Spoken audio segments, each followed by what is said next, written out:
Hai teman-teman, kembali lagi di Dipta Channel. Nah, sebelum lanjut ke video, silakan di like, komen, dan subscribe. 5, 4, 3, 2, 1.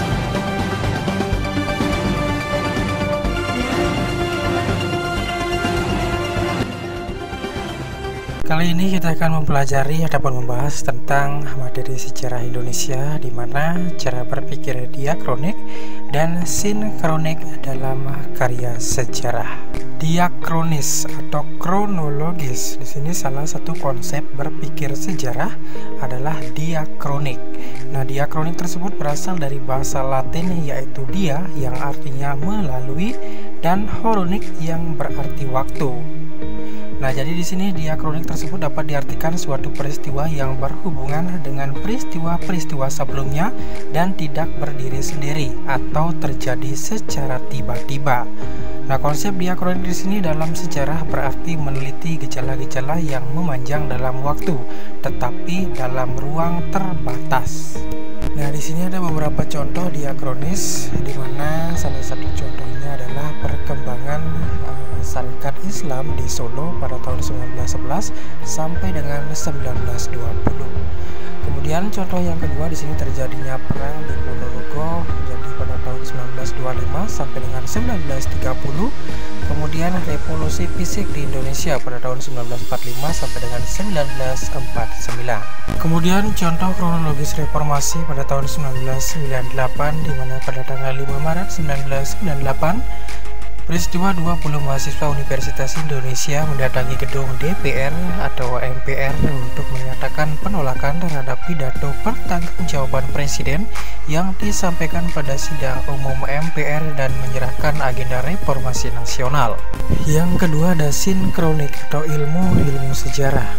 Nah, dalam buku yang berjudul Penjelasan Sejarah, Kunto Wijoyo di sini menjelaskan bahwa konsep sinkronik tersebut mengutamakan penggambaran yang meluas dalam ruang dan tidak terlalu memikirkan dimensi waktu.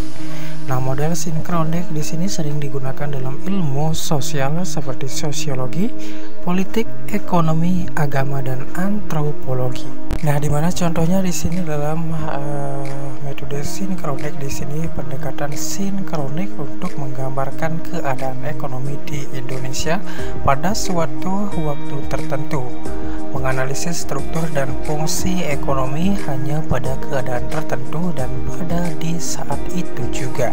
Nah, di mana dalam aspek-aspek yang perlu dicermati dalam cara berpikir sinkronik adalah konsep berpikir sinkronik memandang kehidupan masyarakat sebagai sebuah sistem yang terstruktur dan saling berkaitan di antara unit yang ada.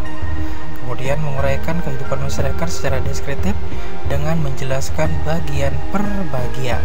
Nah, mengenai tentang hubungan dari keduanya antara sinkronik dan diakronik di sini adalah mempunyai hubungan saling melengkapi.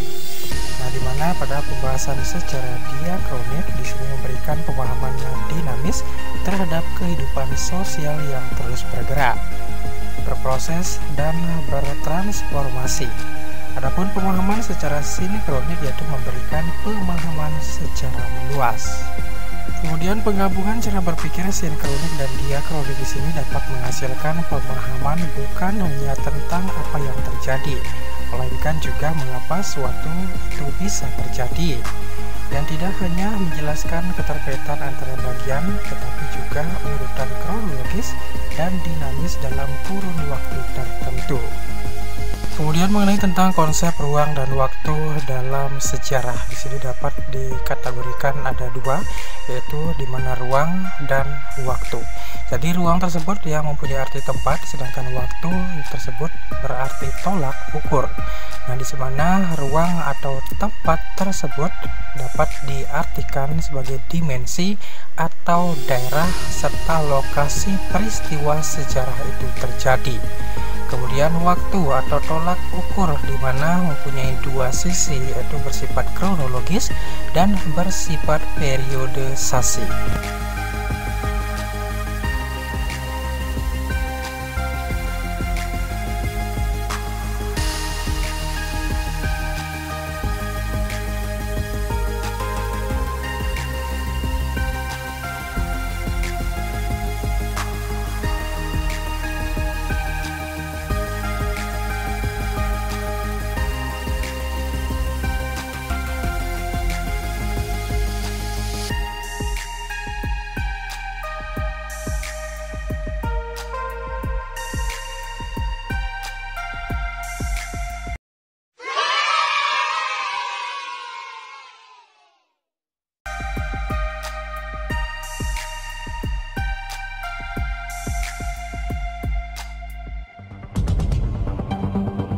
Terima kasih kalian sudah menonton video ini dan jangan lupa like, komen, dan subscribe.